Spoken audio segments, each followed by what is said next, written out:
There are a bunch of things that happen in this workshop. One is process and one is product. You get a product at the end, but it's also this 3 days that you're spending. This whole first day is really about thinking about your story and getting the ingredients for your story together. Part of my job is to get people down to those unique stories that they have, and oftentimes those are encapsulated in small moments. Because if we just tell the big story, all of our stories are kind of the same.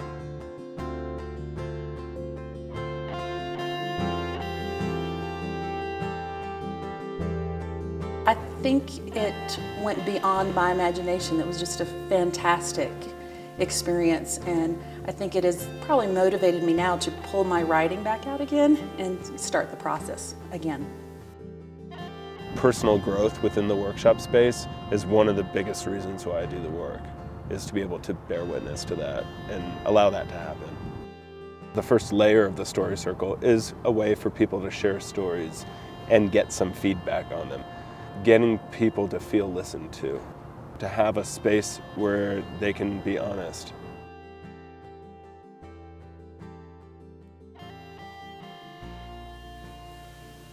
Krista was propped up on the bed, paralyzed from the neck down. I remembered how small she looked.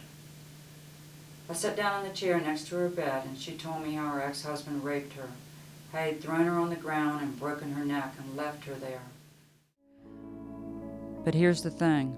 After waking up from a 10-day coma to find herself paralyzed, abused, and here in the hospital, I couldn't hear any anger in her voice. I felt a huge amount of anger toward the perpetrator building up inside me. I wondered how I could be angry when she wasn't.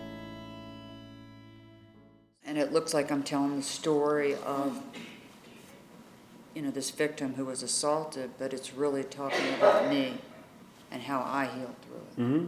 You see? Mm-hmm. And so if that's going to be like the thrust of your piece, then we need to kind of understand how is healing not working for you before?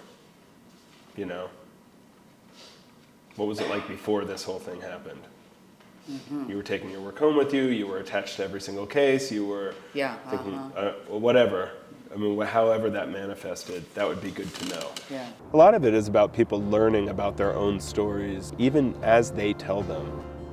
Because oftentimes the stories that we tell are the ones we don't understand. And we hear the reaction that people have, and we will tell a story again and again until we get the piece of information and the type of reaction and insight from someone else that informs our own story about ourselves. I found myself thinking, I really think what's going to happen here is that I'm going to learn about my own lived experience as a forensic nurse. And what an intriguing thing that is that have I even really sat down and thought about what this means to me, let alone share that with other people? It was one of my earlier cases, but it was a pivotal case when I just realized that, how am I supposed to answer a question like this? I've never had anybody, including adults, ask me a question like, why did my dad kill my mom? How would I ever begin to answer that?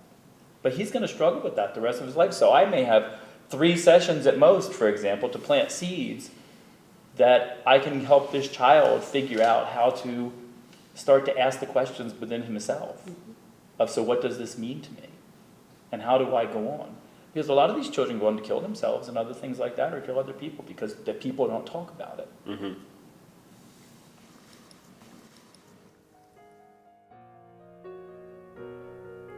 Four-year-old Rashid sits across from me. He's cute in his blue jeans and bright white t-shirt, and drawing a picture with crayons of his father shooting his pregnant mother. He looks to me and asks, "Why did my dad kill my mom?" He expects me to answer that? The truth is, I somehow expect me to be able to answer that. Actually, for the first couple of years, I tried to tell children what to do and what to expect, to answer those questions, but that didn't really help. When I look at that story now, it is a story about how Rashid, a 4-year-old boy, changed my career. And that was what it was really about, not him, but how he changed me. And that we as forensic nurses will continue to evolve if we allow ourselves to. Paul, I'm sorry you're going to start to cry, but I am Rashid. I come from that background.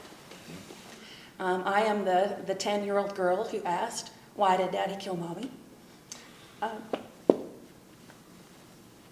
And nobody's been able to answer the question. Hold on. We're having a moment We're here. having a moment. This is good, though. It's a good moment.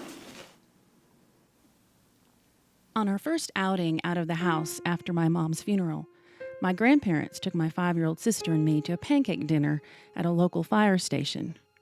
We had just moved there. As we entered the fire hall in this small town, I could feel the stares, could see the fingers pointing, and could hear the hushed whispers.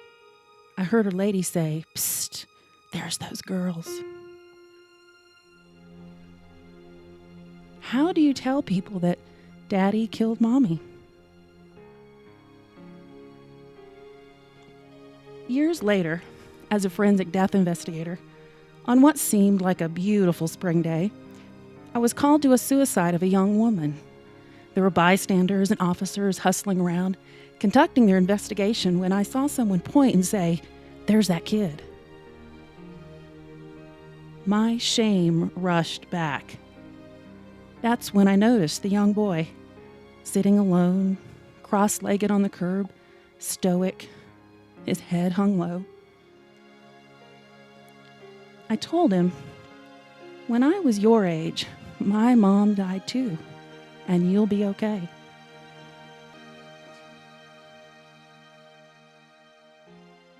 Hearing these stories gives you a sense as to what stories anyone around you may have inside them.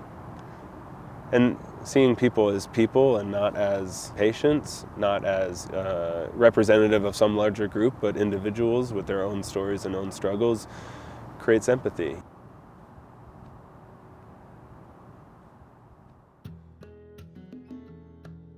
Hey, so congratulations, you guys.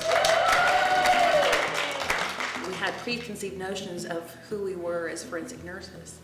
And I think this gave us all an opportunity to reevaluate who we are as people, and then we get to take those skills and put it into our nursing practice and our forensic nursing practice. There's that fear of looking like you're not strong enough to be able to do your job or strong enough to handle certain situations, and because of this process, you realize that you actually become stronger by letting it out and expressing it. We really do sometimes come at this with a cerebral attachment. Digital storytelling is really about getting underneath of that surface